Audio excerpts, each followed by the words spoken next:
আমার এই শিডিউলে উনি আসছেন। কেন যে উনি এই শিডিউলে আসছেন? আমি হয়তো নিরীহ মানুষ দেখছেন হয়তো দেখছি উনি তো চুপচাপ কোন দলবল নিয়ে চলে না। একটা সাক্ষাৎকারে আমি শুনেছি যে আমাকে উনি বলতে চাইছেন যে উনি একজন ইসলামী দলের লোক। এটাও তো উনার মতো লোকের পক্ষে তো ঠিক না। আমি সেইজন্য দায়িত্ব পালন করতে গিয়েছি। তো সিচুয়েশনটা তো উনার দিক থেকে তৈরি হয়েছে। তো আমি কেন দখল করতে যাব? এই আসসালামু আলাইকুম রহমতুল্লাহ। নাহমাদুহু ওয়া নুসাল্লি আলা রাসূলিহিল কারীম, আম্মা বাদ। সুপ্রিয় দর্শক শ্রোতা, দেশ ও প্রবাসে কাছে ও দূরে যে যেখান থেকেই আমাদেরকে দেখছেন ও শুনছেন, সকলকে আন্তরিক মোবারকবাদ জানাচ্ছি। আমি ইউসুফ মাহমুদী এবং আপনাদের প্রত্যেককে আমন্ত্রণ জানাচ্ছি এই বিশেষ ভিডিও বার্তা অনুষ্ঠানে। বন্ধুরা, আজ আমরা ডক্টর আবু সালেহ পাটোয়ারি হজরতকে পেয়েছি এবং ওনার মুখ থেকেই শুনবো আসলে উনি জামায়াতের লোক কিনা এবং আসলে উনি বাইতুল মোকাররম মসজিদ দখল করতে চাচ্ছেন কিনা। কারণ আমরা দেখেছি সোশ্যাল মিডিয়াতে বিভিন্ন রকমের অপবাদ দেওয়া হচ্ছে, কাঁদা ছোড়াছুড়ি করা হচ্ছে।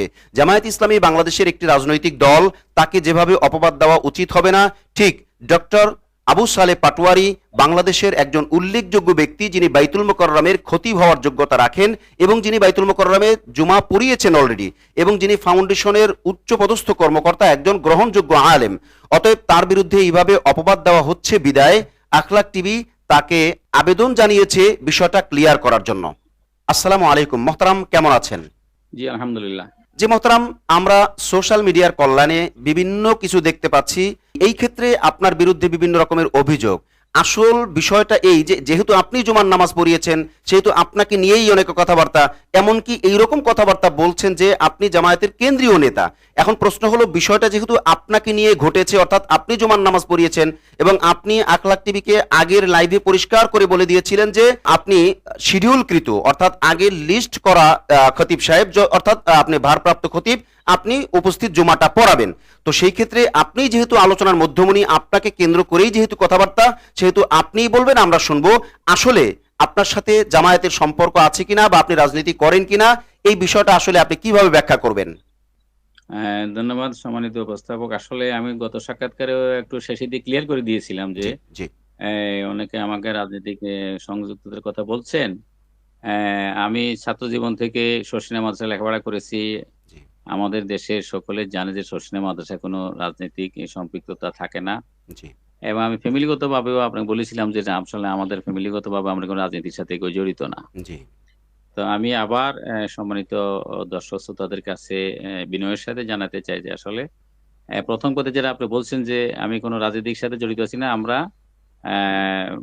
আমি কোনো ব্যক্তিগতভাবে ছাত্র জীবন থেকেও কোনো জামাত ইসলামী বা কোনো রাজনীতির সাথে সংযুক্ত ছিলাম না। আর চাকরি জীবনে আসার পরে আমি ১ম শিক্ষকতা করেছি। সেখানেও কোনো রাজনীতি করি নাই। দরবার কেন্দ্রিক লেখাপড়া করেছি। আবার জি, অধিকাংশ সময় প্রায় ১২ বছর সোনাকান্দা আলিয়া মাদ্রাসায় আমি শিক্ষক ছিলাম। সেখানেও কোনো রাজনীতির কোনো সুযোগ ছিল না। আমরা করিও নাই এগুলা। তারপরে সরকারি চাকরি নিয়ে আসছি ইসলামী ফাউন্ডেশনে। এখানে তো রাজনীতি করার কোনো সুযোগই নাই। হ্যাঁ? জি, জি, সরকারি চাকরিতে কোনো রাজনীতি করা যায় না। সুযোগ নেই। জি, এগুলা তো সকলেই শিক্ষিত মানুষ যারা সকলেই বুঝেন। তো কেউ যদি এগুলা রাজনীতিকে রং দেওয়ার চেষ্টা করেন তাহলে সেটা তো আমার প্রতি অন্যায় করা হবে। মাশাআল্লাহ, এবং তিনি মাশাআল্লাহ। নিজেও নিজের উপরে জুলুম করবেন। যেহেতু একটা মিথ্যা অপবাদ দিয়ে নিজের গুনাহ কামাই করে তো নিজের ক্ষতি করবেন তিনি। অবশ্যই, আমরা অবশ্যই। স্পষ্ট করে বলতে চাই আসলে অ্যা আমি ব্যক্তিগতভাবে কোনো রাজনীতির সাথে জড়িত না। ছাত্র জীবনেও ছিলাম না, শিক্ষকতা জীবনেও না, চাকরি জীবনে এখানে সরকারি ব্যবসার কত সুযোগই নাই। এগুলা কল্পনাই করা যায় না। ২য় প্রশ্ন যেটা বললেন যে জি। বায়তুল মোকাররম দখলের কথা আসবে কেন? দখলের কি আছে এখানে? আমি তো আ বারবার বলতেছি এটার ইয়েও আছে, অফিসিয়াল অর্ডার আছে। জি, জি, জি। এখানে আমাদেরকে ৪ জনকে শিডিউল দিয়েছে। তো আমরা ১ মাসে ৪ জন। আমি ১ জুমা পড়াইতে গিয়ে আবার দখল করব কিভাবে? এখানে তো দখলের কোনো সুযোগ নাই। চমৎকার এটা বলেছেন। শিডিউল জুমা জি, তারিখ দেওয়া হয়েছে, সেটা দেওয়া হয়েছে দায়িত্ব পালন করার জন্য। জি এর মোহতারাম। মধ্যে উনি জি, আজ এটা আসছেন উনি। আজকে যদি আরেকজন থাকতো তাহলে তো উনাকে তো ওরা জামাতের নেতা বানাইতে তাইলে। এরকম এটা কথা হইলো? মুফতি আব্দুল্লাহ সাহেব পড়াইছেন, মিজান সাহেব পড়াইছেন। জি, জি, আগামী জি, জুমা জিলানী সাহেবের শিডিউল আছে। আমার এই শিডিউলে উনি আসছেন। কেন যে উনি এই শিডিউলে আসছেন? আমি হয়তো নিরীহ মানুষ দেখছেন হয়তো দেখছি উনি তো চুপচাপ কোন দলবল নিয়ে চলে না। কি জন্য আসছে সেটা উনার ব্যাপার। যাক আমাকে অফিস থেকে বলা হয়েছে উনি আসে পড়াইতে বলে পড়াবে, আসতে বললে।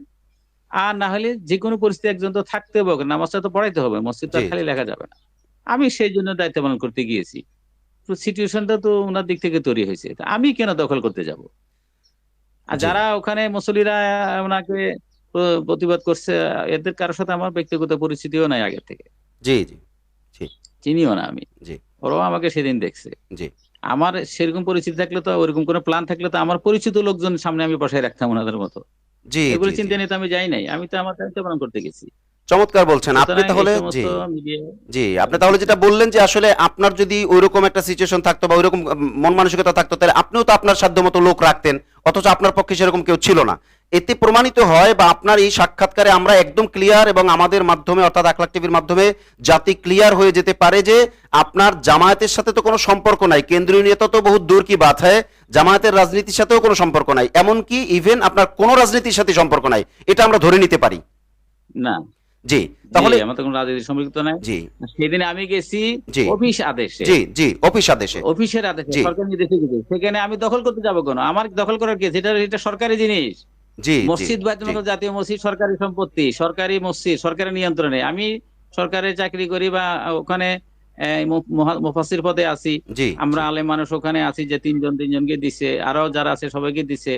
তো সরকারের দায়িত্ব আমরা পালন করব না? সেখানে দখলের কি আছে? এটা তো উনারও দখল করার কিছু নেই, আমারও দখল করার কিছু নেই। এটা সরকারি সম্পত্তি, জি জি জাতীয় জি মসজিদ। এটা দখলের কথা আসবে কেন? মহতারাম, আপনার সাথে একটু যোগ করি আমি।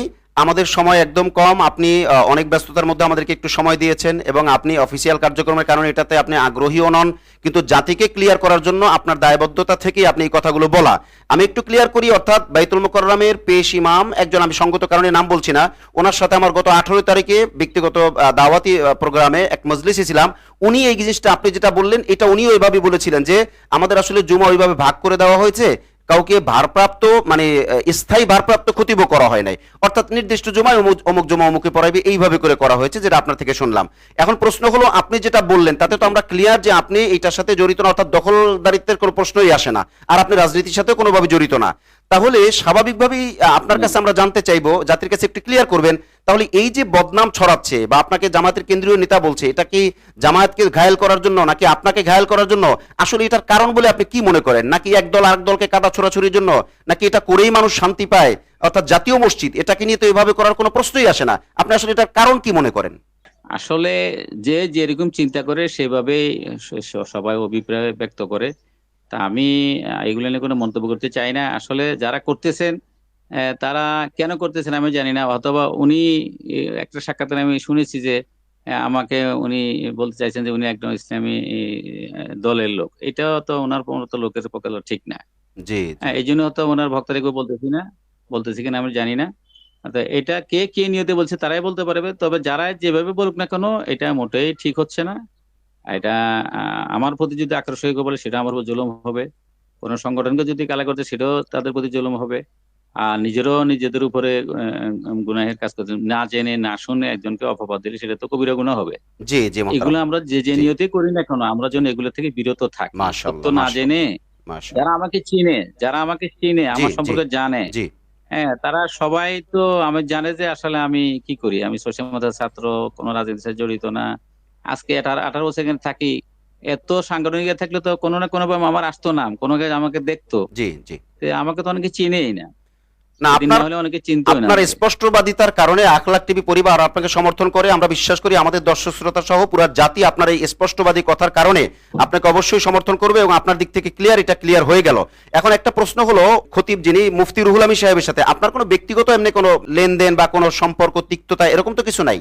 না, না, উনাকে আমরা সকলেই সম্মান করি। আমরা একসাথে এই যে আগে সরকার আমলে কাজ করছি, একসাথে মিটিং করছি। আমরা সকলে ওনাকে শ্রদ্ধার সাথে দেখি। আমার সাথে উনার কোনো তিক্ততা নাই, উনারও আমার সাথে কোনো তিক্ততা নাই। উনি আমাদের সিনিয়র মাশাআল্লাহ মুরব্বী, আমরা উনার জুনিয়র সহকর্মী। আমরা উনাকে সম্মান করি, উনিও আমাদেরকে স্নেহ করেন। মাশাআল্লাহ সেদিন হয়তো মাশাআল্লাহ। এখানে আসছে তো উনি এই জন্য মিডিয়া কিছু বলছে কিনা। আমাদের সাথে কোনো ব্যক্তিগত তিক্ততা নাই, কোনো সম্পর্ক খারাপও নাই। উনাকে আমরা সম্মান করি, উনি আমাদেরকে সম্মানের সাথেই দেখেন। এখানে কোনো পার্সোনাল কোনো মানে সম্পর্ক বা তিক্ততা কিছুই নাই।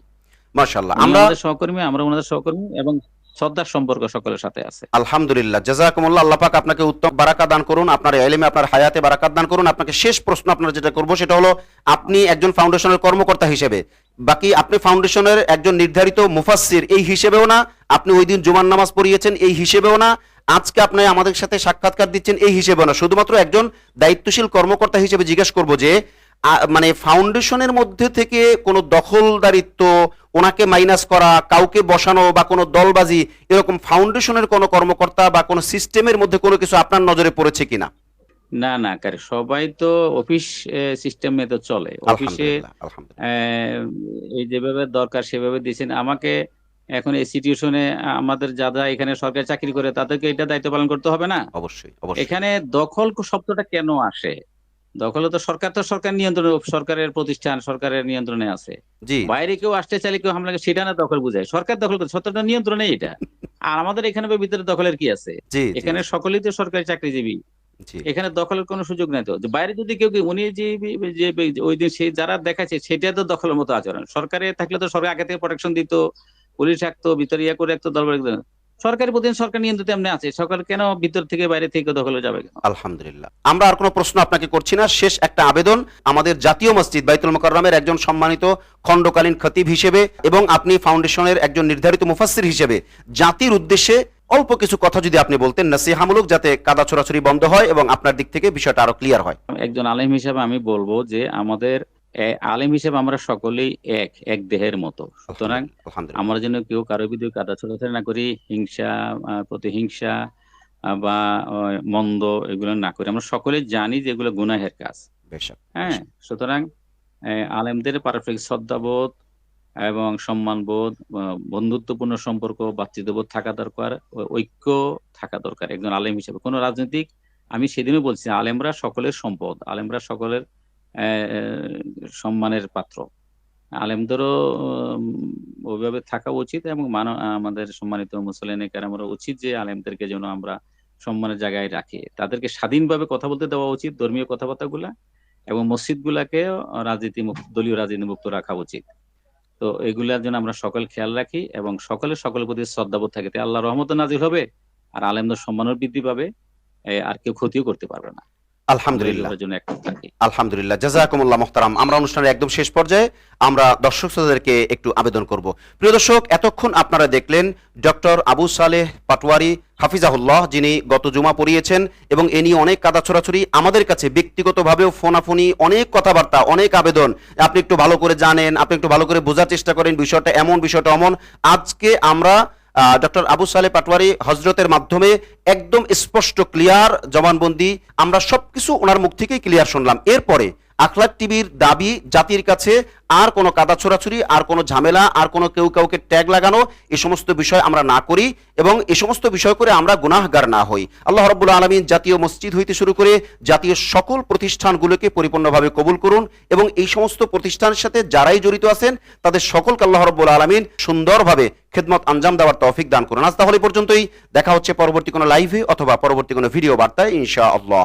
আসসালামু আলাইকুম ওয়া রাহমাতুল্লাহি ওয়া বারাকাতুহু।